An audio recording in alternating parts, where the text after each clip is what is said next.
Hay expresiones de las Escrituras que hemos escuchado tantas veces que creemos conocer su significado. Una de ellas aparece en 1 de Pedro, capítulo 1, verso 2. Para obedecer y ser rociados con la sangre de Yeshua el Mesías.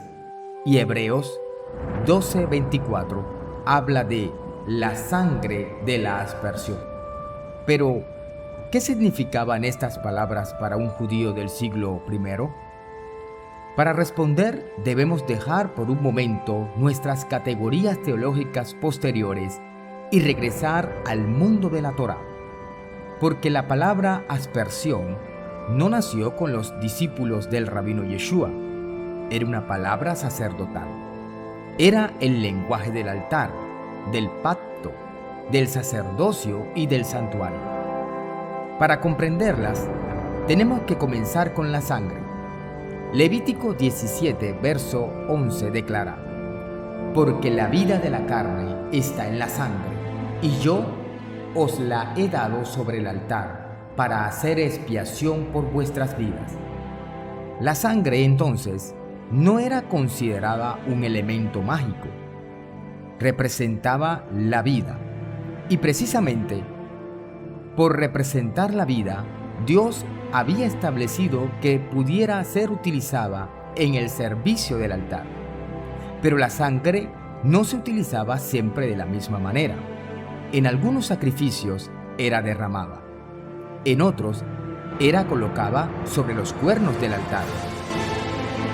Y en determinados rituales era rociado, es decir, aplicada mediante aspersión. Y cada una de estas acciones tenía un propósito específico. Uno de los primeros ejemplos aparece en Éxodo capítulo 24.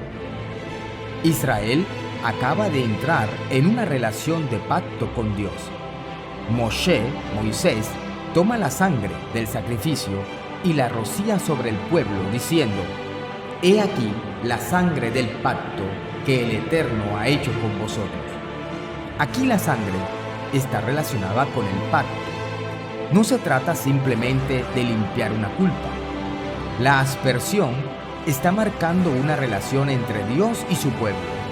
Israel ha entrado en una nueva condición dentro de la alianza. Pero existe otro ejemplo. Levítico capítulo 8 describe la consagración de Aarón y sus hijos. La sangre es aplicada sobre los sacerdotes y sus vestidos. ¿Por qué? Porque están siendo apartados para el servicio sagrado. Su condición está cambiando. Ya no son simplemente miembros comunes de Israel. Han sido consagrados para ministrar delante de Dios. Y encontramos todavía otra dimensión en Levítico capítulo 16, el día de Yom HaKippurim, el día de la expiación. El sumo sacerdote entra en el santuario y realiza aspersión con sangre. Aquí, el objetivo está relacionado con la purificación del santuario. La preocupación sacerdotal no era solamente quién cometió un pecado. También existía otra pregunta: ¿cómo puede permanecer la presencia del Creador en medio de un pueblo imperfecto? El sistema sacerdotal buscaba restaurar el orden de la santidad.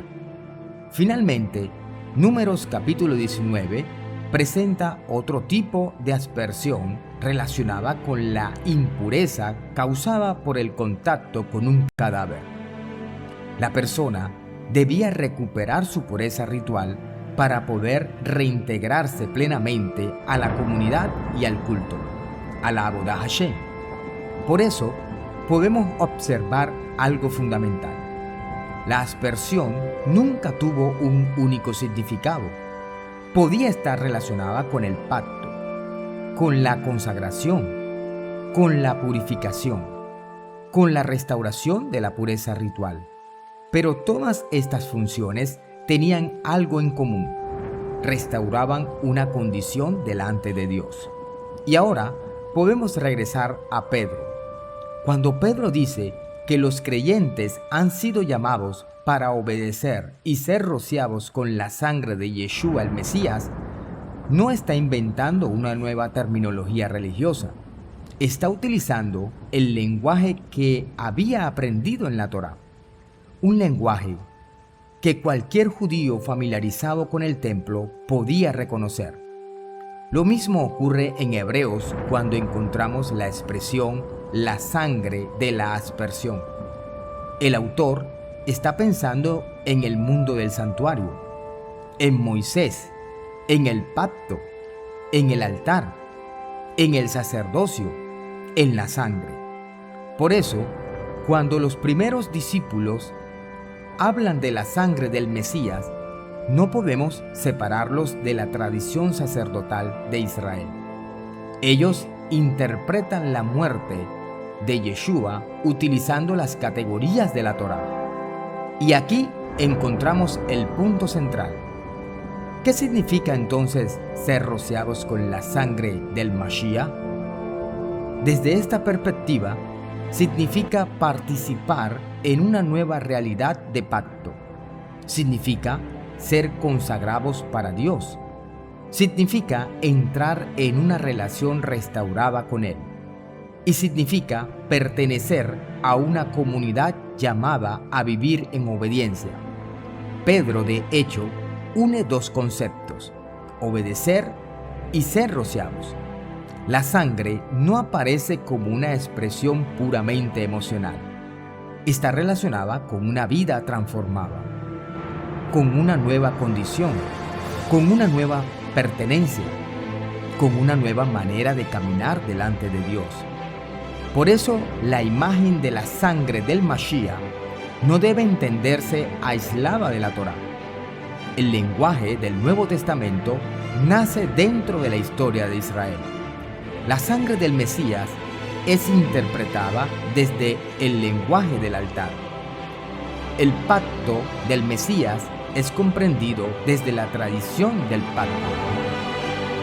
La consagración de su pueblo es entendida desde el lenguaje sacerdotal, y la restauración de la relación con Dios se expresa mediante imágenes tomadas del santuario. Así que la próxima vez que leamos ser rociados con la sangre del Mesías, no pensemos inmediatamente en una metáfora desconectada de la historia. Regresemos al Sinaí, regresemos al altar, regresemos al sacerdote, regresemos al pacto, y desde allí volvamos a escuchar las palabras de Pedro. Porque solo cuando entendemos qué significaba la sangre dentro de la Torá, podemos comenzar a comprender por qué los primeros discípulos utilizaron ese lenguaje para hablar del rabino Yeshua. La sangre del Mesías para ellos no era una idea aislada, era parte de una historia mucho más antigua. La historia del pacto, la historia del sacerdocio, la historia de la santidad y la historia del Dios de Israel habitando en medio de su pueblo. Porque cuando regresamos al mundo en el que nacieron estos textos, descubrimos que muchas palabras que creíamos conocer todavía tienen mucho más que decirnos.